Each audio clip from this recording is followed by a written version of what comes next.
Hello everybody, this is Havoc back with another Total War 3 Kingdoms video for you. It's release day, and you, the community, have been waiting forever to get your hands on the game. Once you finally get that game installed, it can be oh so easy to just jump in and play like you always have. 3 Kingdoms doesn't quite work that way, so I thought I'd make a short, rapid-fire tips and tricks guide to get you off the ground a little more. In no way are these in order of significance, and a majority of you may have already seen some of these even in my last video, but I'm catering to anyone and everyone, so take a seat, relax, and let's dive in. Like Thrones of Britannia, your units in 3 Kingdoms will not recruit at full strength. Instead, they'll take several turns to fully replenish. Take this into consideration when generating new armies, as you'll have to chill inside your own territory a few turns before your units will be of any use. Replenishment in the early game is pretty slow. As you progress in your campaign, technology, character skills, commandery assignments, and even events can drastically change that percentage. If you're an army pushing type of guy or gal, definitely keep a close eye on these areas. Related to both mustering and replenishment is the unit swap button. You can swap any unit in a retinue for another recruitable unit.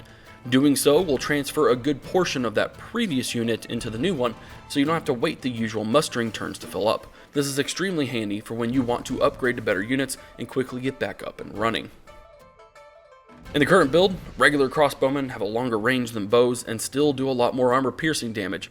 Cheese that crap up until they fix it. Food being a tradable resource in this game is a godsend, and it is worth more than gold in my opinion. Those that don't have it will be desperate to get it. If you've got an overstock of food, use that to secure trade agreements, diplomatic treaties, or just extort copper from factions. Remember that seasons affect production, so don't trade away all of your food or you'll surely hit a deficit, and that's just bad juju for your empire. This isn't apparent in the UI, but when negotiating anything in the diplomacy menu, do not barter down to 0. This tip was given to us by the CA devs. Basically, anything in the green provides you with positive relations in the factions you're dealing with. To put it in perspective, it's on par with just giving money to a faction in previous Total War games to build that relationship up. In 3 Kingdoms, you no longer have to give away money, you can just not take every single copper to get to that balance, and you'll be building rapport with those other factions. Some factions get a crap ton of characters in their court. Every character in your court has a salary, whether they're in a position of power or not. Frequently check your court to see if you have any unused characters, and if you don't think you'll need them, just release them. Your income will greatly benefit from the salary purge. It can be incredibly tempting to sack the crap out of a city belonging to your most hated rival, and with the upfront gold amount, it is equally as tempting, but it wipes out 80% of the population in that city or settlement. Considering population income bonuses start with higher populations, you've essentially wrecked the economy of that region, meaning if you take it in the next turn, using the frequent Total War strategy of sacking and then occupying, you've set yourself up for some low income. Not a smart move, huh?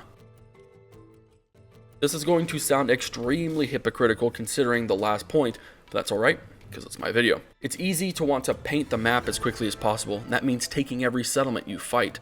An easy rule of thumb to consider when expanding is whether or not you could easily defend what you just took.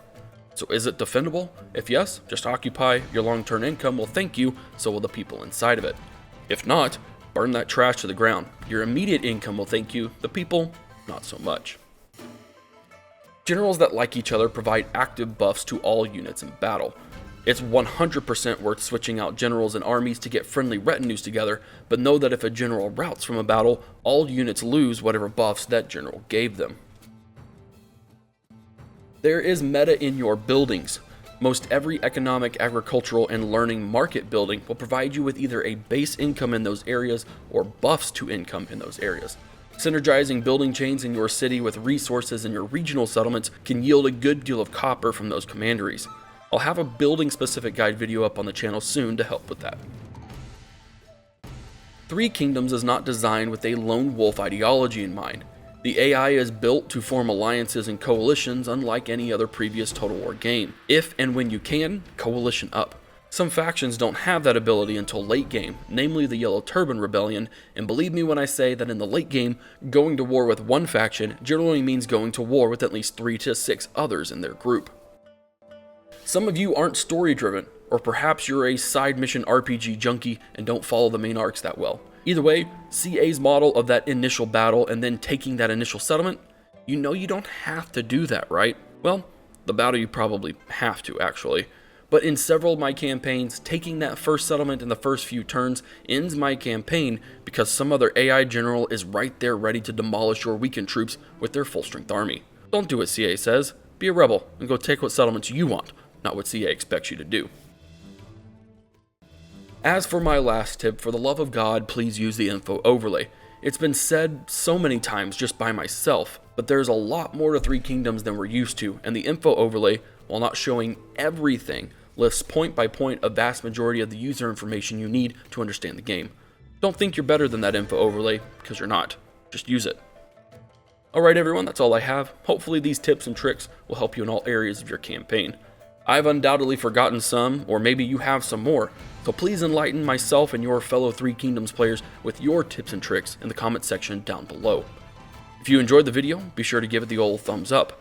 Subscribe to the channel to stay up to date with all things Total War and Three Kingdoms as I work on more guides and faction overviews. Thanks for watching, check out my Patreon and Games Planet as they're both ways to support the channel. This is Havoc, and I'll see you in the next one.